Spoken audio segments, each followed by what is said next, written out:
नमस्कार दोस्तों, स्वागत है आपका हमारे इस YouTube चैनल कबीर ने कहा पर। और मैं फिर आपके सामने कबीरदास जी के एक और साखी के साथ उपस्थित हूँ। कबीरदास की वह प्रसिद्ध साखी है, बिरह भुवंगम तन बसे, मंत्र न लागे कोय, राम वियोगी ना जीवे, जीवे तो बौरा होए। दोस्तों, कबीरदास जी कहते हैं कि राम का स्मरण, राम का ध्यान परम आनंद तक व्यक्ति को ले जाता है। और लेकिन जो वो ध्यान है, वो जो स्मरण है, वो तुम्हारे हृदय से होना चाहिए। उसमें बुद्धि का कोई उपयोग ना हो, उसमें तर्क का कोई साथ ना हो, उसमें शास्त्र का कोई साथ ना हो, उसमें कोई दिखावा ना हो, कोई बनावटी ना हो। ऐसा ना प्रतीत हो कि कुछ आप कर रहे हैं, कोई क्रिया ना हो, सिर्फ एक भाव दशा हो, ईश्वर की एक अनुभूति हो, अनुभव हो अपने भीतर। तब ईश्वर का वो स्मरण सच साबित होता है, तब राम का स्मरण सच होता है। राम कहो चाहे कृष्ण कहो, चाहे जो भी नाम दो, ईश्वर के हजारों नाम हैं। और जब उन नाम का स्मरण, उन नाम का बोध गहन हमारे भीतर उतरता है, एक बोध जगता है, एक होश जगता है, तब फिर वह व्यक्ति प्रभुमय हो जाता है। उसके भीतर फिर सारी प्रभुता की शक्ति अपने आप उतरती है और उसे आलोकित करती है। तो कबीरदास जी कहते हैं, बिरह भुवंगम तन बसे, कि जैसे एक व्यक्ति के भीतर जब वह राम का स्मरण उतरता है तो वह प्रभुमय हो जाता है। लेकिन अगर उसके भीतर राम का बोध ना हो, उसके भीतर ईश्वर का ध्यान ना हो, तो वह उसी प्रकार है जैसे एक बहुत जहरीला सर्प का विष उसके भीतर आ चुका हो, प्रवेश कर गया हो जहर।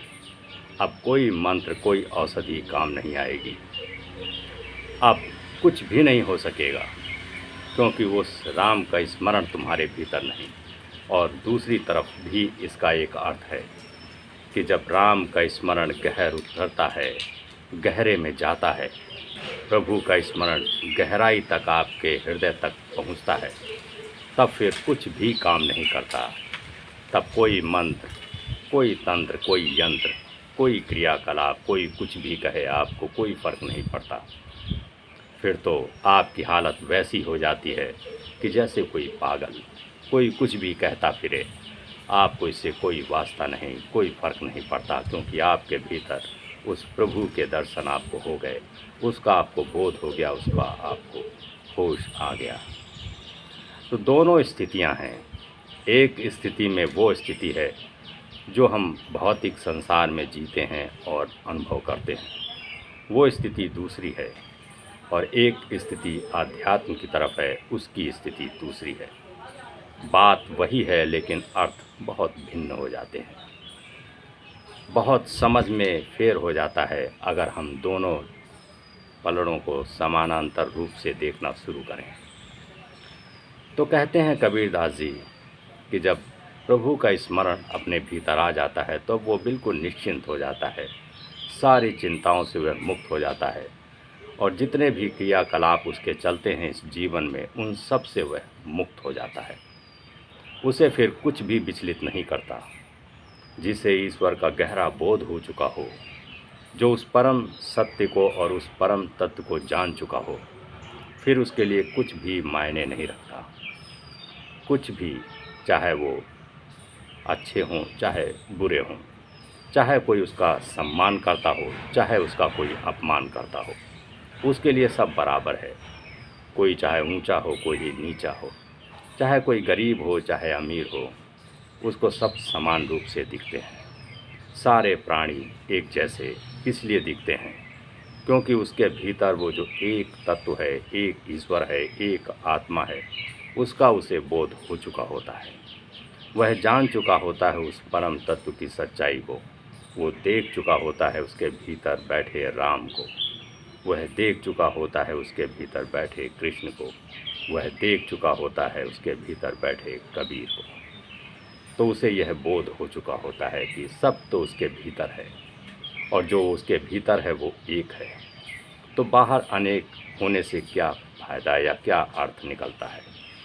कुछ भी तो नहीं, सब अर्थहीन हो जाता है अगर भीतर उस एक को पहचान लिया गया, उसको जान लिया गया।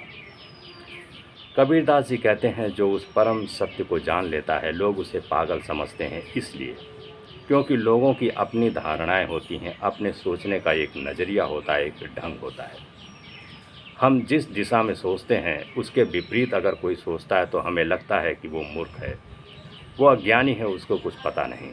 हमें ज्ञात है, हम जानते हैं। हम फिर तर्क करते हैं या अपनी बात सामने रखते हैं और कहते हैं कि ये है, ऐसी बात है, ये होना है चाहिए, ये सत्य है।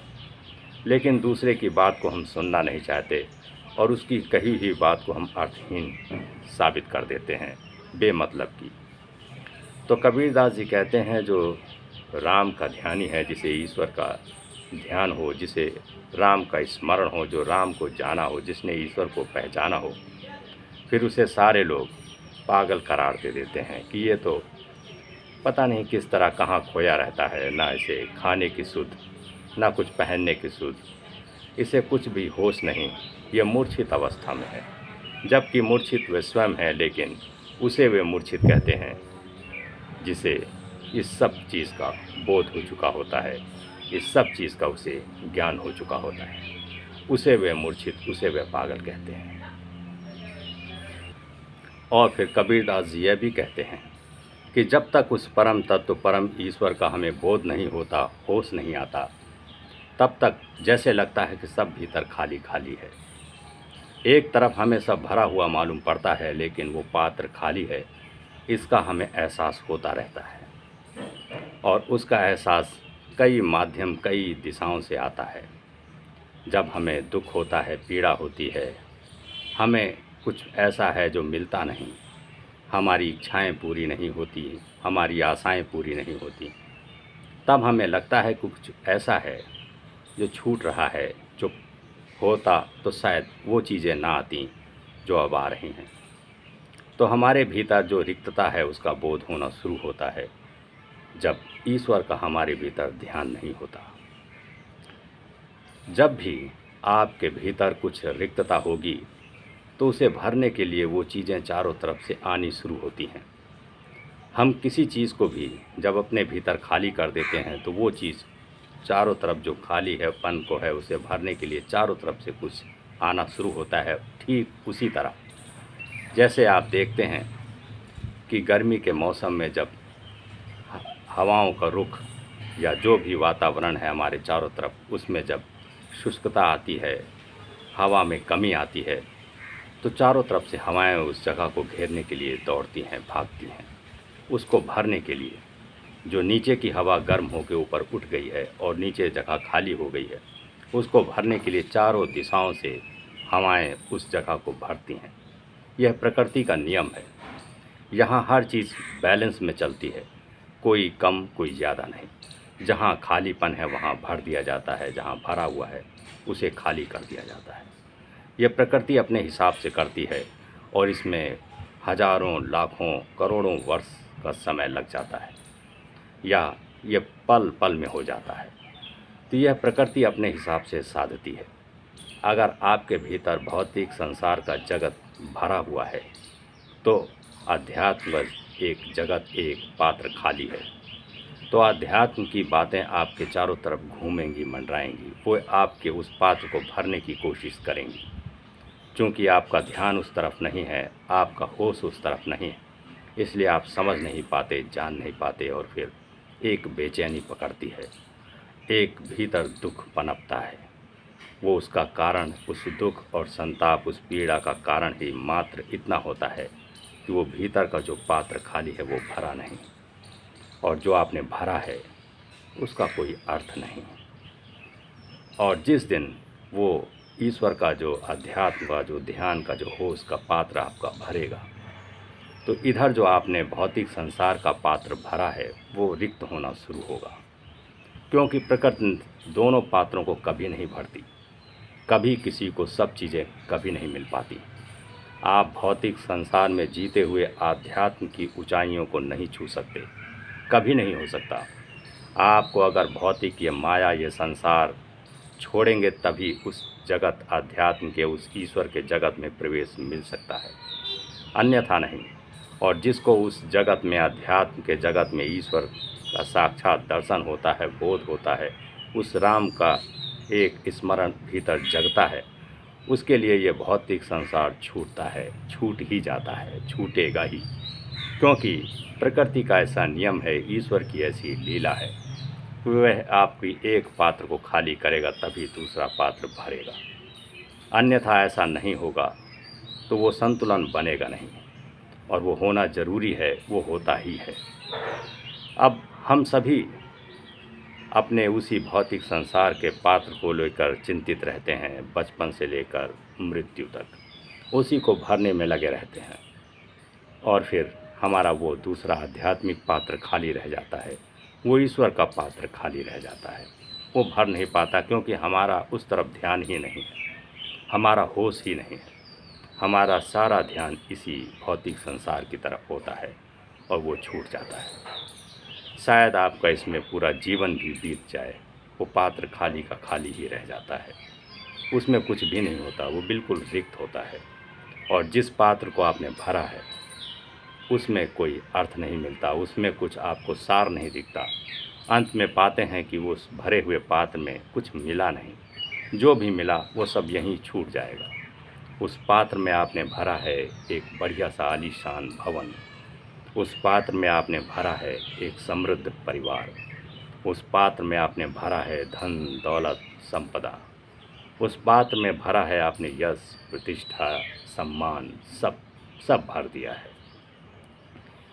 अपने से आगे की कई पीढ़ियों के लिए व्यवस्थाओं की सारी चीज़ों को उसमें आपने डाल दिया है। अब लबालब वो पात्र भर चुका है, आपको दिख रहा है कि सारा पात्र भरा है, सब कुछ सही है, कुछ भी कमी नहीं। लेकिन फिर क्यों ऐसा बोध होता है आपको? फिर क्यों ऐसा लगता है कि नहीं, बहुत कुछ है जो अभी रिक्त है, बहुत कुछ है अभी जो पाना है, बहुत कुछ है अभी जो जाना है, अभी तो बहुत कुछ अनजाना है, अभी बहुत कुछ हमें पाने की ज़रूरत है। क्योंकि यह स्मरण में आता ही है कि कोई ऐसा है, अपने सिक्के का दूसरा पहलू, अपने शरीर का ही दूसरा सूक्ष्म रूप, अपने हृदय का वो दूसरा अंश जो अभी रिक्त है, जो ईश्वर के पात्र से भरा नहीं, जो इसके स्मरण से भरा नहीं, उसके ध्यान से भरा नहीं, वो कभी न कभी आपके स्मरण में आता ही है। और जब आता है तो वो एक बेचैनी ज़रूर लाता है, आपके भीतर एक तरह का दुख, एक तरह की पीड़ा को लेकर आता है। तब आपको कुछ देर के लिए एहसास तो होता है, लेकिन क्योंकि आपकी पूरी जो है दिनचर्या, पूरा जो है अभ्यास आपका भौतिक संसार की तरफ है, इस माया मोह की तरफ है, तो आपको उस तरफ जाने का कोई अनुभव नहीं हो पाता, आपकी हिम्मत नहीं होती उस तरफ जाने की, आप ज़रा भी होश नहीं साध पाते, क्योंकि आप इतने अभ्यस्त हो गए हैं अपनी इस दुनिया में कि उधर का देखने का नज़रिया ही हमारा नहीं हो पाता। हम फिर छूटते चले जाते हैं और सब खोते चले जाते हैं, और वो बात रिक्त का रिक्त रह जाता है। शायद कभी कोई बिरला पुरुष, शायद कभी कोई बुद्ध पुरुष उस तरफ देखता है और जानता है, और उस पात्र को फिर लबालब भरता है ईश्वर के नाम से, ईश्वर के स्मरण से, ईश्वर के ध्यान से, उस राम के नाम से। तब वह पात्र भरता है और तब उसे समझ में आता है कि जो अब ये पात्र मेरा भरा है, इसमें सब कुछ है, इसमें शांति है, इसमें सुकून है, इसमें ध्यान है, इसमें आनंद है, इसमें वह सब कुछ है जो मुझे चाहिए, जो इस जीवन के लिए परम तत्व है, परम सत्य है। इसमें ईश्वर साक्षात विराजमान है। अब कुछ भी नहीं चाहिए उसे। अब वो जो भौतिक संसार का पात्र खाली है, उससे उसको कोई फ़र्क नहीं पड़ता। उसी पात्र से तो दुख, पीड़ा, संताप, बीमारियां, सब कुछ, इच्छाएं, वासनाएं सब उसी पात्र से आती थीं। अब वो पात्र उसने छोड़ दिया है, और जो ये अध्यात्म का जो ईश्वर का पात्र उसने अपने हृदय में जगाया है, भरा है, अब इससे उसे वो सब कुछ मिला है, जिससे उसको पश्चाताप नहीं होगा, जिससे उसको दुख नहीं होगा, जिससे अब उसे लगेगा नहीं कि कोई है जो छूटा जा रहा है। अब सब उसने पाया है, सब जाना गया है। अब उसे कोई बेचैनी नहीं होगी, कुछ भी ऐसा नहीं लगेगा कि कुछ छूटा जा रहा है। लेकिन जो देखेंगे, जो भौतिक संसार में जी रहे हैं, वे देखेंगे कि ये किस तरह का आदमी है, ये किस दिशा में चला जा रहा है।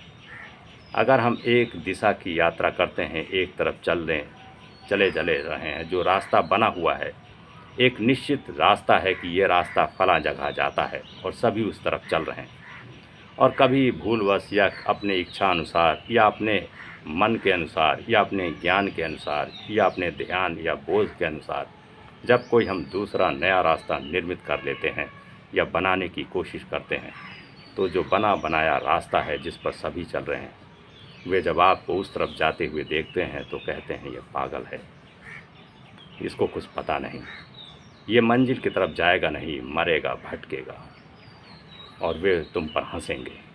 लेकिन वही रास्ता कबीर का रास्ता है, वही रास्ता नानक का है, वो कृष्ण का है, वो राम का है, वो जीसस का है, वो मोहम्मद का है। वो अनजाना रास्ता वही रास्ता अध्यात्म का है, सत्य का है, बोध का है, ज्ञान का है, वही रास्ता सत्य है।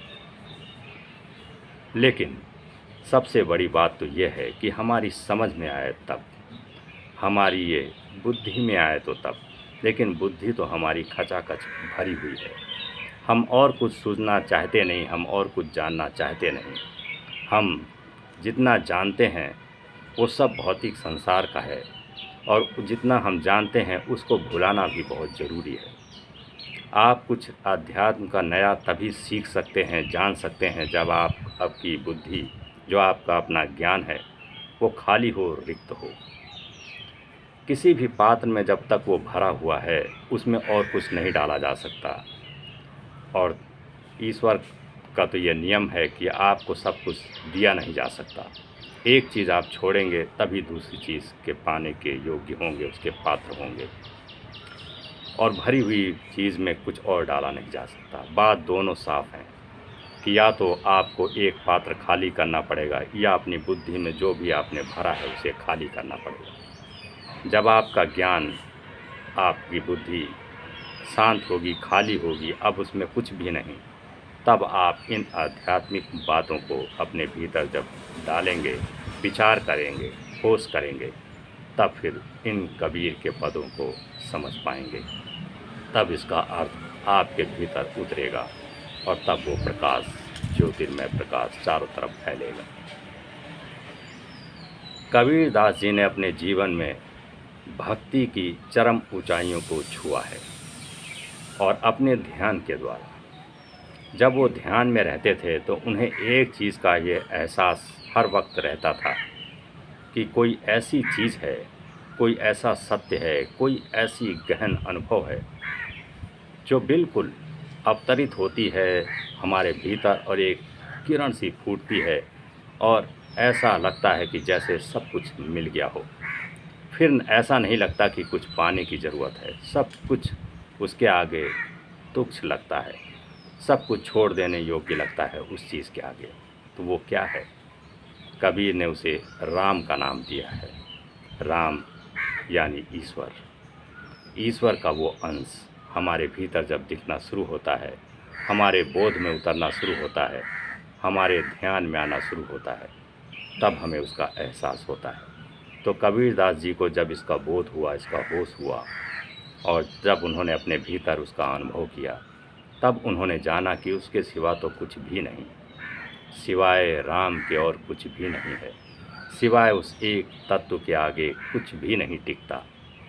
सब बेकार की बातें हैं।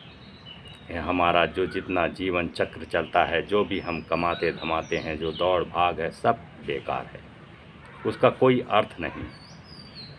हम सोचते हैं कि हम नहीं करेंगे तो काम नहीं चलेगा। आप सोच के देखिए, आप अपने जीते जी सोचते हैं कि अगर मैं ना रहूँगा तो कैसे चलेगा काम, ये परिवार कैसे चलेगा, ये बच्चे कैसे पलेंगे, ये पत्नी कैसे जिएगी, ये मेरे बुजुर्ग माता पिता का जीवन कैसे रहेगा, इनका कौन सहारा होगा। आपके भीतर ये विचार आता होगा। लेकिन आप अगर नहीं रहेंगे, आप अपने आसपास देखिए, कोई ख़त्म हो जाता है या किसी की मृत्यु हो जाती है तो लोग कहते हैं कि अब क्या होगा, अब तो बहुत बड़ा आघात टूट पड़ा है, अब उस मुसीबत से कैसे बाहर निकलोगे। लेकिन सब कुछ उसी तरह सामान्यतः चलता चला जाता है। कोई किसी का सहारा नहीं, कोई किसी के लिए नहीं है। यहाँ सब अपने आप होता रहता है। हाँ, ये ज़रूर है, कुछ थोड़ा बहुत कष्ट, तो थोड़ा बहुत तो पीड़ा, थोड़ा बहुत तो उसको झेलना ही पड़ेगा। लेकिन होता सब कुछ है, होता चला जाता है। और आप पाते हैं कि सब कुछ वैसे ही तो हो रहा है, कुछ भी तो नहीं बदला, सब उसी तरह होता चला जाता है। तो सब कुछ जब आपकी बिना मर्जी के वैसे भी हो रहा है तो आपको क्या इस बात की चिंता करने की ज़रूरत कि वो मेरे बगैर काम रुकेगा या मेरे बगैर नहीं हो सकता। और यही कारण है कि हम इस भौतिक संसार में इतने उलझे रहते हैं कि हम सोचते हैं कि जो हम कर रहे हैं वो बहुत ज़रूरी है, उसके बगैर वो हो नहीं सकता। अगर हम धन ना कमाएं, पैसा ना कमाएं तो सोचते हैं फिर क्या होगा, कैसे ये घर चलेगा, सब कुछ टूट जाएगा, हम तो भूखे मरेंगे। लेकिन ऐसा नहीं होता। धन सिर्फ मनुष्य ही कमाता है। कोई पशु पक्षी धन के पीछे नहीं भागता, लेकिन जीवन चक्र तो उसका भी पूरा चल जाता है। और आपसे बेहतर उसको कोई दुख और पीड़ा नहीं होती, वो तो आपसे बेहतर प्रसन्न रहता है। उसके लिए तो धन का कोई मायने ही नहीं। फिर कौन उसको खिलाता है, कौन उसको पिलाता है, कैसे उसका पूरा जीवन चक्र ही बीतता है। एक जंगल में रहने वाले प्राणी का पूरा जीवन कैसे बीत जाता है, किसने उसका जीवन चक्र अपने हाथों में लिया है, कौन उसे संभालता है, कौन उसकी परवरिश करता है। आपको कभी इसका ध्यान है? आप सोचते हैं मेरे लिए धन बहुत ज़रूरी है और धन की वजह से ही सब कुछ मैं अर्जित कर सकता हूँ। आप अपने लिए बढ़िया अच्छा सा मकान बनाते हैं, माना कि वो सुरक्षित है, आपको गर्मी और बरसात हर मौसम से आपको सुरक्षा देता है, जंगली जानवरों से आपको सुरक्षित रखता है। लेकिन उसके बगैर भी तो काम चल सकता है और चलता ही था पहले। हमारे आदि मानव पहले ऐसे ही तो रहते थे। कोई घर, कोई मकान नहीं था, कोई वस्त्र नहीं थे, कोई धन नहीं था, लेकिन जीवन तो तब भी चलता था और आपसे बेहतर, आपसे अच्छा ही चलता था। पुराने ज़माने के ऋषि मुनि जो संत महात्मा है वो कुटियों में जाके वास करते थे, जंगलों में भटकते थे, जीवन तो उनका भी चलता है, शायद आपसे अच्छा ही चलता है। तो फिर क्या है, कौन सी चीज़ है जो हमें इस तरफ भगाती है और उस तरफ से छोड़ती है? वो इसलिए कि हमारे पास अब ज्ञान ज़रा ज़्यादा हो गया है, हम ज़्यादा सीख गए हैं, हम बहुत कुछ अपने आप को जान गए हैं और उसी ज्ञान के अनुपात में हमारा अहंकार निर्मित हो गया है। अहंकार सत्य की तरफ देखने नहीं देता। अहंकार तो हमें यह सिखाता है कि तुमसे श्रेष्ठ, तुमसे बड़ा ज्ञानी अब कोई नहीं, जो तुम जानो वो ठीक है, बाकी सब फिजूल की बातें हैं। होंगी ये अध्यात्म की बातें, होंगी ये ईश्वर की बातें, इससे क्या मिलेगा? कुछ भी तो नहीं। ना सम्मान मिलेगा, ना अच्छा भवन मिलेगा, ना गाड़ियाँ, ना बंगले, तो इससे क्या मतलब? वो भौतिक सुख सुविधाएं कहाँ मिलेंगी? भटकेंगे जंगलों में, धूप में, बरसात में, हमारा तन झुलसेगा, भीगेगा, और कहाँ इतनी सुख सुविधाओं में हमारा जीवन चल रहा है। तो ये अच्छा है कि वो अच्छा, लेकिन जो हमारी आँख है वो कहेगी नहीं यही अच्छा है। ये सुविधाएं उस जंगल में कहाँ? अब आप इसको समझना चाहें तो आप एक पिंजड़े में बंद तोते को देखिए और एक आकाश में उड़ते हुए तोते को देखिए, उस पक्षी को देखिए जो किसी पेड़ की डाल में स्वच्छंद बैठा हो। कोई ऐसा पक्षी जो एक डाल में बैठा चहचहा रहा हो, गीत गा रहा हो, आप उसे देखिए, उसके पंखों की उड़ान देखिए, उसके स्वर देखिए, उसकी गूंज देखिए, उसके नृत्य देखिए, उसकी कुहू कुहू की आवाज़ देखिए, उसका स्वर सुनिए। आपको साफ समझ में आ जाएगा कि क्या है बाहर और क्या है भीतर, क्या है आज़ादी में और क्या है इस बंधन में। पिंजड़े का तोता, उसे सब सुविधा मिली हुई है, सोने का पिंजड़ा है। पिंजड़ा इतना खूबसूरत है, इतना नक्काशी किया हुआ है कि आँखें चौंधी आ जाएं। और उसमें पानी भी है सोने के पात्र में, और भोजन भी है, और भोजन भी कई तरह का है। वो तो जंगलों में उस पक्षी को ये मिलेगा ही नहीं। तरह तरह के उसके भीतर फल रखे हुए हैं। जंगल में कहाँ कोई एक आध मिल जाए, जंगली फल तो मिल जाए, नहीं तो काफ़ी दूर की यात्रा करें तो शायद ढूंढें कोई फल, लेकिन यहाँ तो सब सामने ही आ रहा है। उस पिंजरे का मालिक हर चीज़ को व्यवस्थावश वहाँ रख रहा है। एक एक फल वहाँ रखा हुआ है, बदल बदल के रखता है, सफाई करता है, ध्यान रखता है, पुचकारता है। जंगल में तो शिकारियों का भय है, चिंता है कि कोई शिकारी न झपट ले, रात को अंधेरे में कोई शिकारी मुझे मार ही न डाले। लेकिन यहाँ उस पिंजरे के पक्षी को किस बात का भय? पिंजरा ऊपर छत पर टंगा है, किसी जंगली जानवर का भय नहीं। मालिक ने सारी सुविधाएं दी हैं, एयर कंडीशन कमरा कर दिया है। बाहर उस पक्षी को गर्मी सताती होगी, बरसात में पानी में भीगता होगा, लेकिन यहाँ तो एयर कंडीशन्ड है छत के भीतर, और सारे लोग उसे दुलार रहे हैं, प्यार कर रहे हैं। लेकिन उस तोते को देख के क्या आपको ऐसा नहीं लगता कि क्या इसके भीतर छूटा जा रहा है? ये बंधन है या आज़ादी है? आपको बंधन में दिलचस्पी है या आज़ादी में? आपको क्या दिखता है? अगर आपको ये दिखता है कि नहीं, ये बंधन में ही बढ़िया है, वो स्वच्छंद पक्षी बेकार है, वो फिजूल की बात है, उसमें कोई अर्थ नहीं, तो फिर आप कभी नहीं समझ पाएंगे आज़ादी को, कबीर के पद को, अध्यात्म को, भगवान को कभी नहीं समझ पाएंगे।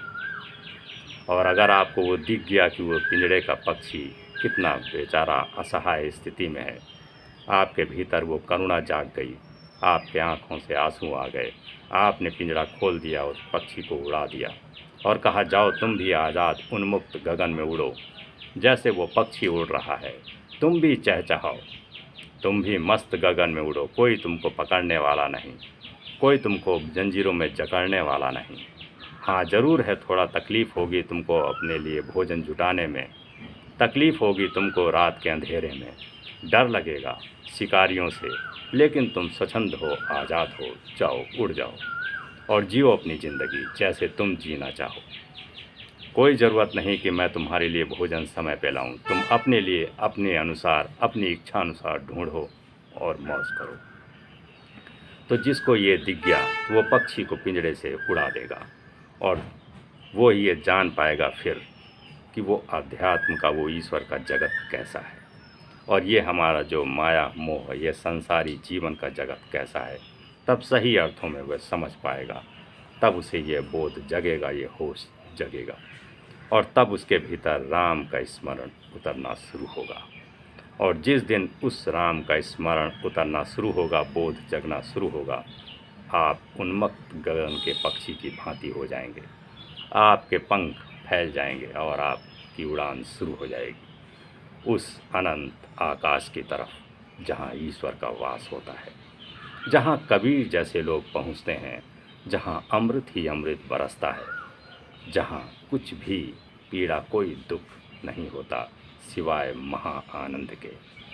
उस स्थिति पर कभी कोई बुद्ध पुरुष पहुँचते हैं निर्वाण के द्वारा, वहीं कृष्ण पहुँचते हैं, वहीं राम पहुँचते हैं, वहीं जीसस पहुँचते हैं, वहीं मोहम्मद पहुँचते हैं।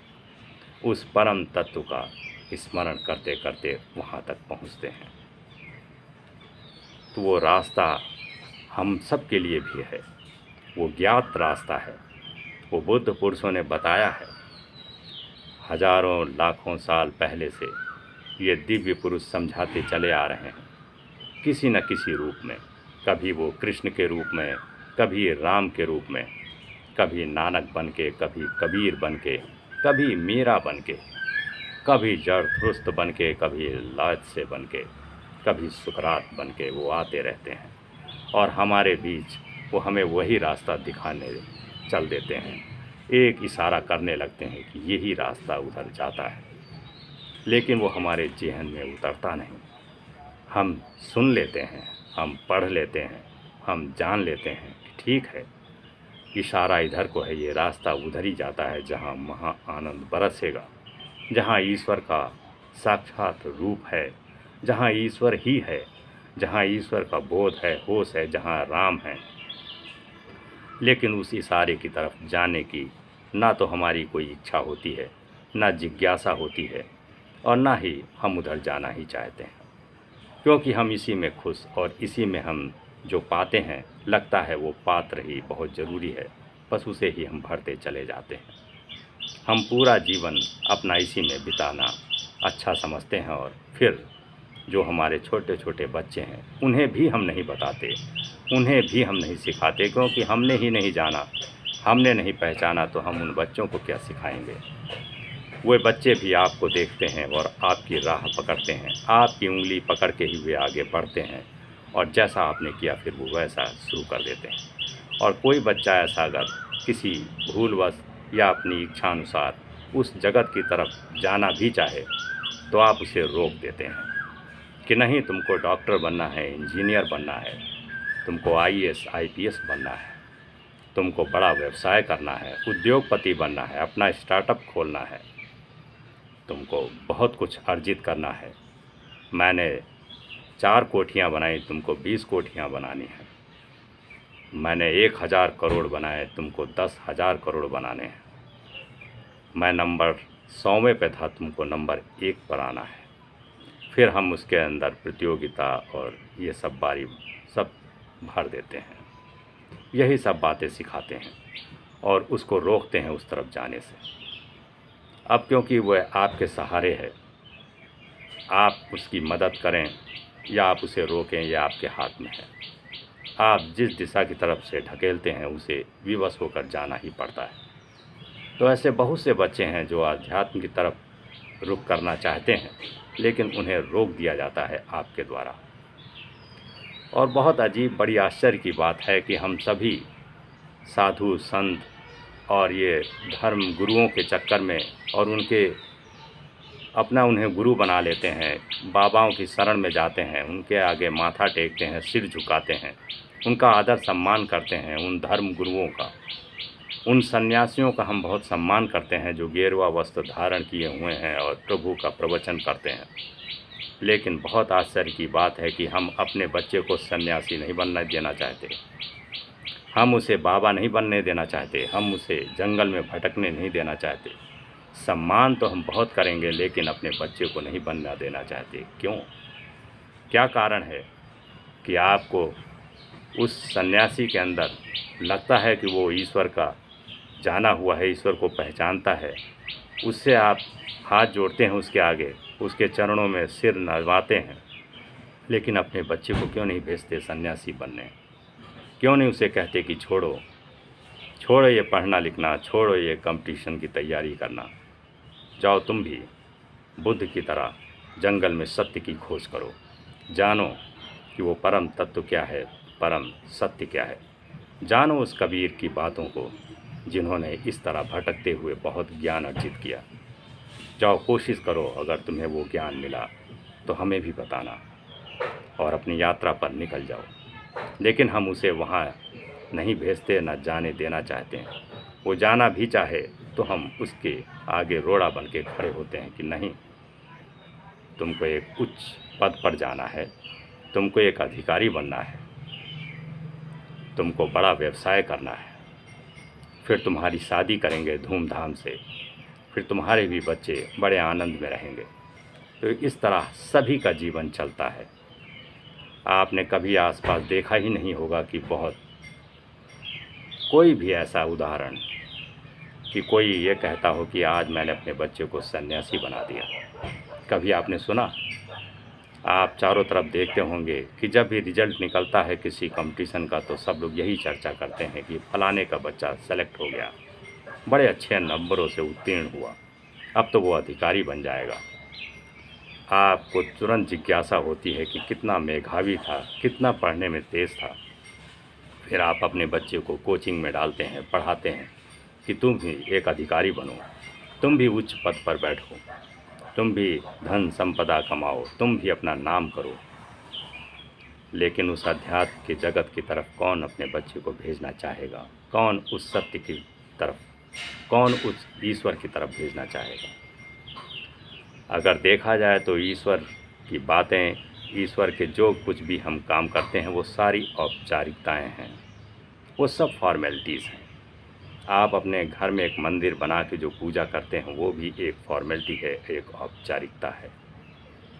कुछ फूल चढ़ा देना, धूप अगरबत्ती लगा देना, कुछ देर के लिए प्रार्थना आरती कर लेना एक औपचारिकता ही है।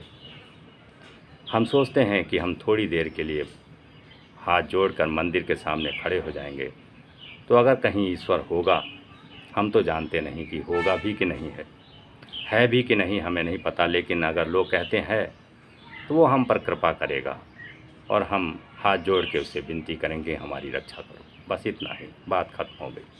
हम नहीं जानते उसे, ना हम जानने की कोशिश करते हैं। हम कभी विवेकानंद की तरह नहीं पूछने की कोशिश करेंगे कि क्या ईश्वर को तुमने देखा। हम कभी उसकी तरफ जानने की तरफ नहीं भागेंगे। हम तो सिर्फ एक नियम के अनुसार सुबह उठ के नहा धो के सबसे पहले जल से सूर्य को जल चढ़ाएंगे, फिर अगरबत्ती जला के मंदिर के आगे प्रार्थना कर लेंगे या मंदिर हो आएंगे, वहाँ जाके प्रसाद चढ़ाएंगे, बात खत्म हो गई। और मौका मिला तो हम बड़े मंदिरों में चले जाएंगे जिनका बड़ा नाम है, दर्शन कराएंगे भगवान के, अपने इष्ट देव के दर्शन कराएंगे, कुछ दान पुण्य कराएंगे, कुछ डोनेशन दे देंगे, दान पात्र में कुछ पैसा रख देंगे और हाथ जोड़ के चले आएंगे और कुछ मांग भी आएंगे कि हे भगवान कुछ हमारे लिए मदद करना, मेरी इच्छा पूरी करना, मेरे लड़के को नौकरी दे देना, मेरी बीमारी दूर कर देना, मुझे क्षमा कर देना। बस इतना ही। तो क्या इतना सस्ता है वो ईश्वर जिसकी बात कबीरदास जी और नानक जैसे लोग करते हैं? क्या इतना सरल है वो रास्ता? क्या ईश्वर को तुमने इतना आसान समझ लिया है? क्या उसका मिलन इतना सस्ता है कि बस कुछ देर के लिए आप गए मंदिर मस्जिद में और बात खत्म हो गई? नहीं, इतना अगर आसान होता तो फिर इस जगत से, मानव के बीच सारे दुख संताप पीड़ाएं ही खत्म हो गई होती, सब दिव्य देव पुरुष हो चुके होते। क्योंकि जहाँ ईश्वर है वहाँ फिर कैसा दुख, वहाँ फिर कैसा संताप, कैसी पीड़ाएं। वहाँ तो सिर्फ आनंद ही आनंद बरसना चाहिए। लेकिन ऐसा इसलिए नहीं क्योंकि हम सारी औपचारिकता बस फॉर्मेलिटीज़ ही करते हैं, और आप भी जानते हैं, और आप जानते हैं कि मैं ये सिर्फ औपचारिकता करता हूँ। क्या आप उस ईश्वर के प्रति अपना जीवन का आधा समय दे सकते हैं? क्या दिन में 24 घंटा उसके लिए दे सकते हैं? क्या अपने धन की तिलांजलि कर सकते हैं? क्या आप बुद्ध की तरह राजमहल छोड़ सकते हैं? बहुत बड़ी कीमत चाहिए। एक पूरे पात्र को आपको खाली करना होगा जो आपने अब तक बटोरा है, तब उस पात्र में कुछ आना शुरू होता है। इसीलिए हम सबके भीतर इतना दुख, इतना संताप है। इसीलिए हम हर दम ज़िंदगी भर महसूस करते हैं कि कुछ भी नहीं मिला, सब रिक्त का रिक्त है। आखिर वो सत्य क्या है? आखिर कहाँ है ईश्वर? ईश्वर कोई हमारी तरह हांड मांस का आदमी नहीं है कि आपको दिख जाए। वो किसी आदमी के रूप में नहीं, किसी वानर के रूप में नहीं, किसी पक्षी के रूप में नहीं है, किसी पशु के रूप में नहीं, किसी मनुष्य के रूप में नहीं, किसी देव के रूप में नहीं है। वो तो हर रोम रोम कण कण में व्याप्त है। वो निराकार है। आकार रख ले ये अलग बात है। ईश्वर किसी भी आकार में आपके सामने आ सकता है, वो आता ही है। जो 10 अवतार हमने माने हैं वो उसी रूप में उपस्थित हो जाए, ये कोई बड़ी बात नहीं। वो राम के रूप में आ गया, वो कृष्ण के रूप में आ गया, वो कबीर के रूप में, वो नानक के रूप में आता ही है, दिखलाता ही रास्ता है। लेकिन वो हमारे भीतर है, हमारे रूप में भी है। वो आप अपने को स्वयं को आईने में देखें, आप भी एक अवतारित पुरुष ही हैं, क्योंकि वो ईश्वर आपके भीतर वास करता है। आप ना देख पाएँ ये अलग बात है, वो आपके भीतर भी छिपा हुआ है। जिस दिन आपका पूरा ध्यान उस पर आएगा और वो साक्षात आगे प्रकट हो जाएगा, आप भी अवतारी पुरुष हो जाएंगे। आपके भीतर वो उसी तरह बैठा हुआ है। वो हर चीज़ में है, हर पशु, हर पक्षी में। ऐसा नहीं है कि एक वानर ही देव है, एक वानर ही हनुमान जी हैं। हर जीव ईश्वर का ही अंश है, हर जीव अवतारी और देव ही है, क्योंकि उसके भीतर ईश्वर वास करते हैं। हर पक्षु, हर पत्थर, हर कंकड़ पत्थर, मिट्टी, जो कुछ भी आप इस भौतिक संसार में देखते हैं और जानते हैं, इन आँखों से जो आप दिखाई पड़ता है, जो कुछ भी, उस सब में उसी का वास है और वो ईश्वर एक ही है और वो अपने अनेक रूपों में प्रकट होता चला जाता है। वो हमारी आँखें चाहे जिस रूप में देखें, फिर हम मानते चले जाते हैं, अपना धर्म अलग कर लेते हैं, संप्रदाय बना लेते हैं। फिर हम हिंदू, मुस्लिम और न जाने कितने धर्मों का निर्माण कर लेते हैं। हम कहते हैं मोहम्मद में हमें उसकी झलक दिखती है, हम कहते हैं जीसस में उसकी हमें झलक दिखती है, हम कहते हैं नानक में वो है, हम कहते हैं नहीं बुद्ध में है, कोई कहता है राम में है, कोई कृष्ण में, कोई हनुमान में, कोई गणेश में, कोई किस में। वो तो हर रूप में बसा ही हुआ है। बस आप चाहे जिस रूप में देखें वो उसी में है। उन चीज़ों में भी है जो आपको दिखाई पड़ता है और उन चीज़ों में भी है जो आप देख ही नहीं पाते। अपनी कल्पनाओं में जो आप रचाते हैं, बसाते हैं, वो उनमें भी है और जो आपके सामने साक्षात अस्तित्व में है वो उनमें भी है। और उसे देखने के लिए आपको दूसरे नज़रिए से देखना पड़ेगा, इन आँखों को बंद करना पड़ेगा और अंदर के सूक्ष्म नेत्रों को खोलना पड़ेगा। उसे ध्यान के द्वारा देखा जा सकता है। फिर तब आपको कबीर पागल नहीं लगेंगे। फिर कबीर दास को यह नहीं कहना पड़ेगा कि सारी दुनिया मुझे पागल कहती है।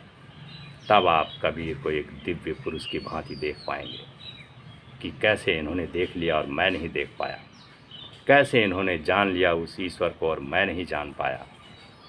तब आपको बहुत आश्चर्य होगा और सबसे बड़ा आश्चर्य तो ये होगा कि जो कबीर ने देखा वो हम भी देख सकते हैं। कबीर भी हमारी तरह ही एक इंसान ही है कोई, भगवान ने अलग से उनको रच के नहीं भेजा है। कृष्ण हो चाहे राम हो, किसी अलग मिट्टी से नहीं बने। इसी तरह वो भी हैं, हाड़ मांस के आदमी ही थे। जन्म उन्होंने भी लिया था, हमने भी लिया है। बस उन्होंने उस ईश्वर को देखा, ध्यान किया, बोध हुआ। फिर उनके द्वारा कुछ ऐसी बातें हुई, कुछ ऐसा उनके मुख से निकला कि वो हम ईश्वर के अवतार उन्हें कहने लगे। वो ईश्वरी पुत्र हो गए, वो दिव्य पुरुष हो गए, वो भगवान हो गए, वो अवतार हो गए और हम फिर उनकी पूजा करने लगे। तो हम सिर्फ उन्हें देखते हैं जो हम अपनी आँखों से देखते हैं, जो हम अपने तर्क से जानते हैं, जो हम अपने आसपास सुनते हैं और जो ये पंडित, पुरोहित, महात्मा, ये शास्त्रों से जो हमें मिलता है, हम उनके द्वारा ये जानते हैं और फिर सोचते हैं बस वही है, वही ईश्वर है और वही शायद हमारे लिए ईश्वर बन जाते हैं। और फिर हम अज्ञानतावश उन्हीं को अपना मान के हाथ जोड़ के प्रार्थना करना शुरू कर देते हैं। फिर आते हैं उनके नीचे धर्मगुरु। धर्मगुरु अब शायद ही कोई सच्चा हो, अब तो सब अपने अपने स्वार्थवश धर्मगुरु बनते हैं। उनका अपना ही संसार है। आजकल जो धर्मगुरु हैं उनके आप देखें तो वो आलीशान गाड़ियों में चलते हैं, उनके बड़े बड़े भवन बने हैं, उनके लाखों भक्त हैं और वे लाखों भक्तों से कुछ न कुछ ग्रहण करते हैं, उनसे लेते हैं, चंदा के रूप में या कुछ दान के रूप में वो लेते हैं, स्वीकार करते हैं। क्या ज़रूरत है? जिसे उस दिव्य पुरुष के दर्शन हो गए हों, जिसे उस सत्य का ज्ञान हो गया हो, जिसे राम का साक्षात अनुभव हो गया हो, फिर क्या ज़रूरत है ये आडंबर करने की? क्या ज़रूरत है दिखावा करने की? क्या ज़रूरत है दरबार सजाने की? आप एक जंगल में भी बैठ जाएं, अगर आपके पास सत्य है तो लोग आपके तरफ खींचे चले ही आएंगे। आपको प्रचार करने की ज़रूरत ना होगी, आपको बताने की ज़रूरत ना होगी कि मैंने ये किया है, मैं ये जानता हूँ। सत्य किसी को बताने के लिए नहीं होता, सत्य अपने आप खींच लेता है। सत्य में इतनी ऊर्जा होती है, सत्य साक्षात ईश्वर होता है, और जिसके भीतर वो सत्य उतरता है, वो ज्ञान उतरता है, उसी किसी को जतलाना नहीं पड़ता, दिखाना नहीं पड़ता कि मैं ये जानता हूँ, मैं ये पहचानता हूँ। सब दिखता है, सब स्पष्ट झलक में आ जाता है। उसे जिसे थोड़ा भी ईश्वर का बोध हो, या उसे जिसे जरा भी इसका बोध ना हो। एक मूर्ख से मूर्ख व्यक्ति, अज्ञानी को भी और एक महापंडित को भी, सबको सत्य स्पष्ट दिखता है, और वो सत्य है ईश्वर, वो सत्य है ध्यान, वो सत्य है आपके भीतर, वो सत्य है उन शब्दों में नहीं है, उन शब्दों में जो शब्द हम पढ़ते हैं, वो सत्य है आपके अनुभव में, जो आपके भीतर से आता है। अब उस सत्य की बात हम करते हैं जो सत्य किताबों में लिखा होता है कि वो सत्य क्या है, वो पंचभूत सत्य क्या हैं। हम उन्हें सत्य समझ लेते हैं, लेकिन सत्य तो आपके जीवन में आते ही रहते हैं। आप अपने भीतर अनुभव में करते ही हैं उस सत्य को, और जो परम सत्य होता है वो जब होता है जब आपका ध्यान सधता है, तब आप उस परम सत्य और परम तत्व को पकड़ पाते हैं। वो भी आपके भीतर आता है, हमारे भीतर है, कहीं बाहर नहीं, लेकिन क्योंकि हमारा उस तरफ ध्यान नहीं है, इसलिए हम उसे पकड़ नहीं पाते और वो हमसे छूट जाता है। जिस वक्त आपका ध्यान प्रगाढ़ होगा, जिस दिन आपका होश सधेगा, वो सब कुछ आप देख पाएंगे, जान पाएंगे। और फिर कबीरदास जी कहते हैं, फिर वो ईश्वर जो आपके पास ही खड़ा है, जो आपके भीतर ही समाया हुआ है, जो आपके रोम रोम में है, जो कण कण में है, तब वो जाना जाता है। बड़े आश्चर्य की बात है, जो हमारे भीतर ही छिपा है, जो हमारे चारों तरफ घेरे हुए है, उसे ही हम देख नहीं पाते। हम भागते चले जाते हैं दूर किसी तीर्थ स्थल की तरफ, हम भागते चले जाते हैं किसी धर्म गुरु की शरण में, हम भागते चले जाते हैं किसी शास्त्र, किसी ज्ञान की बातों की तरफ खोजते फिरते हैं, जबकि वो सब कुछ हमारे भीतर ही छिपा पड़ा है और हम अनजाने से बने रहते हैं। हम जान नहीं पाते।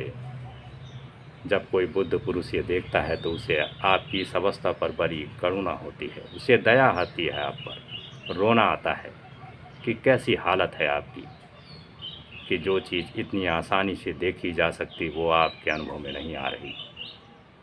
और वो बड़ा हैरान होता है कि आप किधर भाग रहे हैं और क्या इकट्ठा कर रहे हैं, जो सब कुछ छूट जाएगा। आप उसे बटोरे चले जा रहे हैं एक बच्चे की भांति, कंकड़ पत्थर अपनी झोली में, अपनी जेबों में भरे जा रहे हैं बटोर बटोर के। एक छोटे बच्चों को आप देखिए, आप अपने साथ ले जाइए किसी नदी के तट पर, किसी सागर के तट पर जहाँ सीप मोतियाँ पड़ी हों, तो आप छोटे बच्चे को छोड़ दीजिए, वो उन सीप मोतियों को बीनने लगता है, इकट्ठा करने लगता है, अपनी जेबों में भरने लगता है, बड़े आश्चर्य से, बड़ी खुशी से। उसे लगता है कि ये सीप मोतियाँ ही सबसे बेशकीमती चीज़ हैं। ये चमकीले जो पत्थर चमक रहे हैं हीरों की भांति, इनसे दुर्लभ चीज़ फिर कोई नहीं। वो छोटा बच्चा दौड़ता है, भागता है और बटोर लेना चाहता है, अपनी सारी जेबों को भर लेता है और छोड़ना नहीं चाहता कुछ भी, अपनी मुट्ठी में बंद कर लेता है।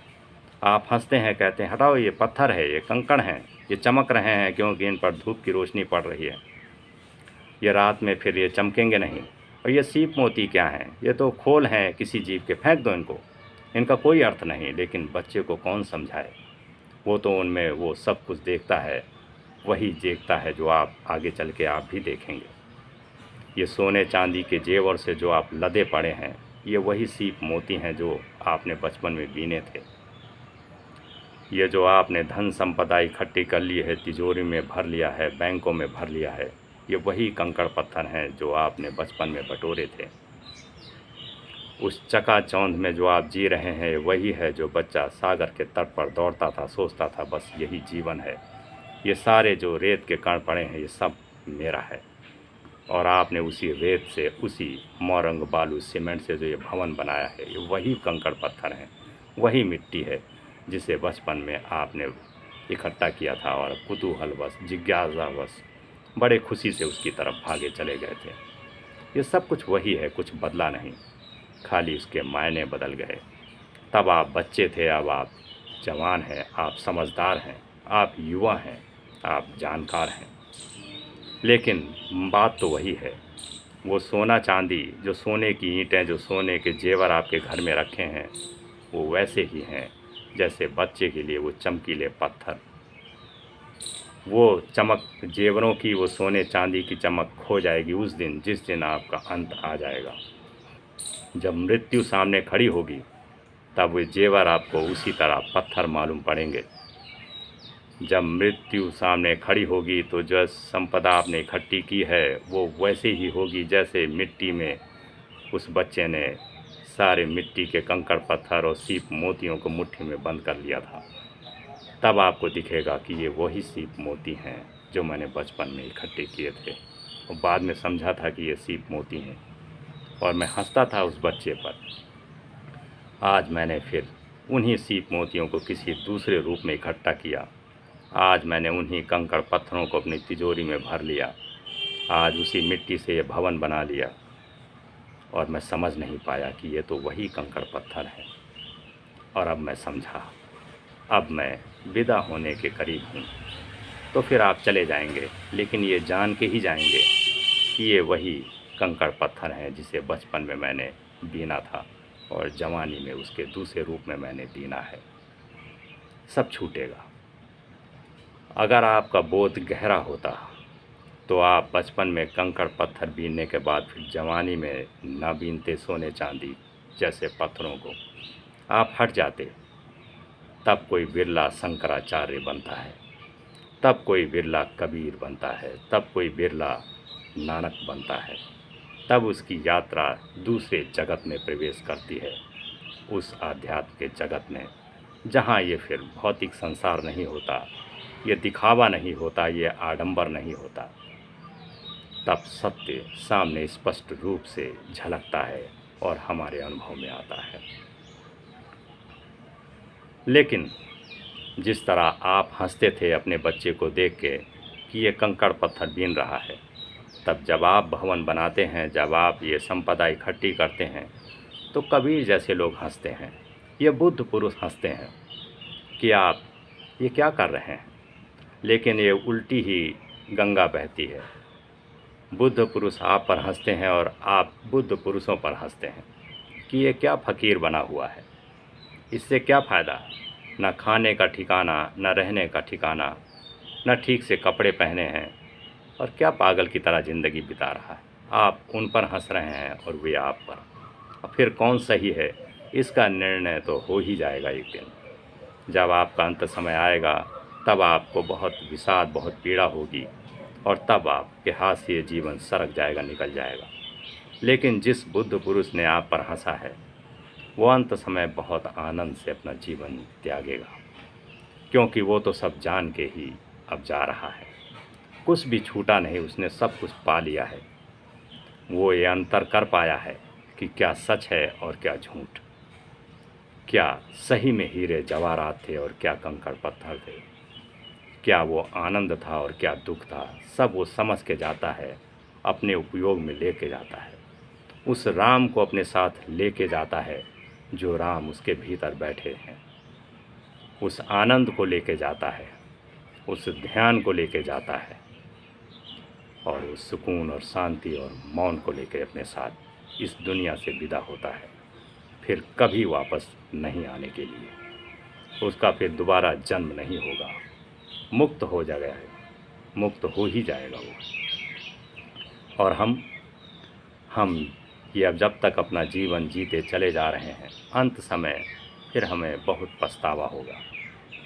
हम अपनी गलतियों को तब शायद सुधारने के लिए सोचेंगे और भगवान से मिन्नतें करेंगे कि थोड़ा जीवन और दो तो मैं अपनी गलतियों को सुधार लूँ, फेंक दूँ इन कंकड़ पत्थर, इन हीरे जवाहरात को, और आपकी तरफ आ जाऊँ। थोड़ा सा आपका बोध कर लूँ, स्मरण कर लूँ, ध्यान कर लूँ, अपने भीतर अपने भीतर देख लूँ तुम्हें, लेकिन तब जीवन नहीं बचता। जीवन कितना छोटा है, समय पल पल बीतता चला जा रहा है। समय कितनी जल्दी भाग रहा है, आपको अनुभव अपने आप ही होगा कि कैसे भागा चला जा रहा है। आप देखते होंगे कि कितनी जल्दी वक्त बीता कि मैं बचपन से जवान हो गया और जवानी से अब बुढ़ापे में आ गया। कैसे, कितनी जल्दी हो गया। कितनी जल्दी मेरे बाल सफ़ेद हो गए, कितनी जल्दी मैं वृद्ध हो गया। बच्चे कल को छोटे थे, कितनी जल्दी बड़े हो गए, शादी करने लायक हो गए। समय कितनी जल्दी भागा चला जा रहा है। हमको इसका एहसास कभी कभी होता है तो हमें बड़ा आश्चर्य होता है। और समय इतनी तेज़ी से भागा जा रहा है कि अंत में लगेगा कि आपके पास अब समय ही नहीं बचा। कितने वर्ष आप जिएंगे? बहुत ज़्यादा 100 वर्ष, बस इससे ज़्यादा तो आप जी नहीं सकते। और 100 वर्ष बीतने में कोई समय लगता है? जल्दी साल 2 साल जल्दी बीतते चले जाते हैं। आप घड़ी को एक बार देखिए, घड़ी की तरफ ध्यान करिए, टिक टिक टिक चलती रहती है। जब आप देखेंगे घड़ी को तो लगेगा अरे तो बहुत धीमे चल रही है, सेकंड बीता, मिनट होगा, कब घंटा बीतेगा।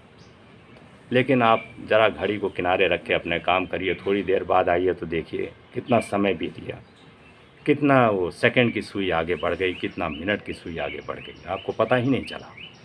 इतना समय बीत गया और आपको पता ही नहीं चला। तो इसी तरह जीवन भी बीत जाता है और आपको पता ही नहीं चलता। निरंतर सब कुछ बीतता चला जाता है, आपके हाथ से छूटता चला जाता है और आपके होश में नहीं आता, आपके बोध में नहीं आता, सब कुछ छूटता चला जाता है। और जब कभी आपको ज़रा भी होश आएगा तब आप ये जानेंगे कि अब समय नहीं बचा। इसीलिए कबीरदास जी कहते हैं कि थोड़ा समय अपने लिए निकालिए, थोड़ा ध्यान करिए, थोड़ा होश साधिए, थोड़ा बोधपूर्ण जीवन जीने की चेष्टा करिए। तब आप उस तत्व तक और उस ईश्वर तक पहुंच पाएंगे और उसे जान पाएंगे और उसका स्मरण कर पाएंगे। वो आपके हाथ में है। आप चाहें तो अपना जीवन नर्क बना सकते हैं, आप चाहें तो उसी भौतिक संसार में ही जी सकते हैं। आप जैसा चाहें वैसा हो सकता है और आप चाहें तो उस आध्यात्म की तरफ आ सकते हैं, उस ईश्वर को जान सकते हैं। आप चाहें तो उसी दुख पीड़ा में अपना जीवन बिता सकते हैं और आप चाहें तो उस महानिर्वाण की अवस्था में आ सकते हैं, महासमाधि तक जा सकते हैं, महा आनंद में डूब सकते हैं। उस महासुख की झलक आप पा सकते हैं, उस राम का साक्षात्कार कर सकते हैं, उसे अपने भीतर देख सकते हैं, महसूस कर सकते हैं, उसका अनुभव कर सकते हैं। सब आपके हाथ में है, कोई दूसरा सहयोगी नहीं है। आप खुद कर सकते हैं, आपके वश में सब कुछ है। बस आपका थोड़ा होश और थोड़ा ध्यान जगाने की ज़रूरत है। आपकी दृष्टि ज़रा दूसरी तरफ करने की ज़रूरत है, मुख ज़रा मोड़ने की ज़रूरत है, यात्रा का दूसरी तरफ करने की ज़रूरत है, किसी दूसरी पगडंडी पर चलने की ज़रूरत है। एक बंधी बंधाई पगडंडी पर चलने से हटकर एक दूसरे रास्ते पर अपना ध्यान केंद्रित करने की ज़रूरत है, उस पर चलने की ज़रूरत है। और तब आपको वह अज्ञात संसार, वह अज्ञात जगत में आप प्रवेश कर पाएंगे और उसका अनुभव कर पाएंगे। उसकी एक यात्रा जो शुरू होगी वह अनंत यात्रा उस ईश्वर तक ही जाएगी। और तब कबीर का यह पद और यह साखी हमारे समझ में आ पाएगी। कबीरदास जी ने जो कुछ भी कहा है वो अपने गहन अनुभव के द्वारा ही कहा है। और जब भी कोई दिव्य पुरुष, कोई बुद्ध पुरुष कुछ कहता है तो वो अपने गहरे बोध, गहरे अनुभव से ही कुछ कहता है। वो अपने ज्ञान से कुछ नहीं कहता, वो अपने तर्क से कुछ नहीं कहता, वो अपने गहन अनुभव से कहता है। जो उसे सत्य दिखाई पड़ता है, सत्य प्रतीत होता है, वह उस अनुभव से अपनी बात को रखता है और कहता है।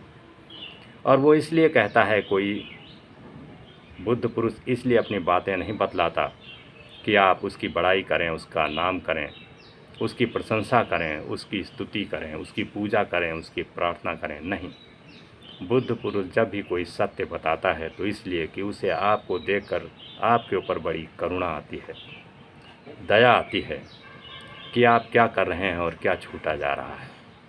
आप दुख बटोर रहे हैं और वो आनंद छूट रहा है जो आपके पास ही मौजूद है। आप कंकड़ पत्थर बीन रहे हैं और साक्षात ईश्वर आपके बगल में ही खड़ा हंस रहा है।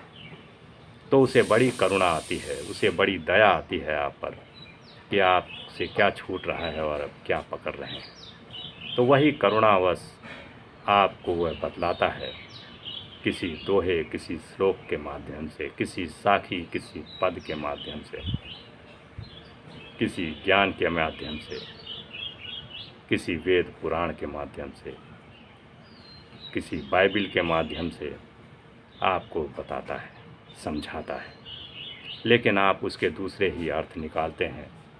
आप सिर्फ उसकी पूजा करना जानते हैं, उसे अपने भीतर, अपने अंदर जगाना नहीं चाहते, अपने जीवन में लाना नहीं चाहते। आप एक दूसरे ही रास्ते पर निकलते हैं और निकलते चले जाते हैं। तो फिर आप रास्ता भटकते ही रहेंगे। ज़रा एक बार ध्यान करें और सोचें कि मैं जो कर रहा हूँ वो कितना सही है और कितना गलत। तब शायद आपके भीतर कोई अध्यात्म की किरण फूटे, तब शायद आपके भीतर कुछ ऐसा जगे जो आपका जीवन ही बदल दे। तब शायद आप आध्यात्म की तरफ पहुंच पाएं और उस सत्य को जान पाएं जिससे आनंद बरसता है, जिससे सुख शांति आती है, जिससे मौन सधता है, जिससे ध्यान सधता है। तो यही बातें कबीरदास जी अपने पद के माध्यम से समझाते हैं और फिर उन्हीं की व्याख्याएं की जाती हैं, समझने की कोशिश की जाती है। फिर एक मुख से दूसरे मुख से यही बात आगे बढ़ती चली जाती है। अब कितने लोग समझते हैं, कितने लोग नहीं समझते, ये उनके ऊपर निर्भर करता है। किसकी इच्छा जगती है, कोई बस अपने में ही मस्त है तो मस्त है, ये उसकी ऊपर निर्भर करता है, ये उसकी इच्छा है।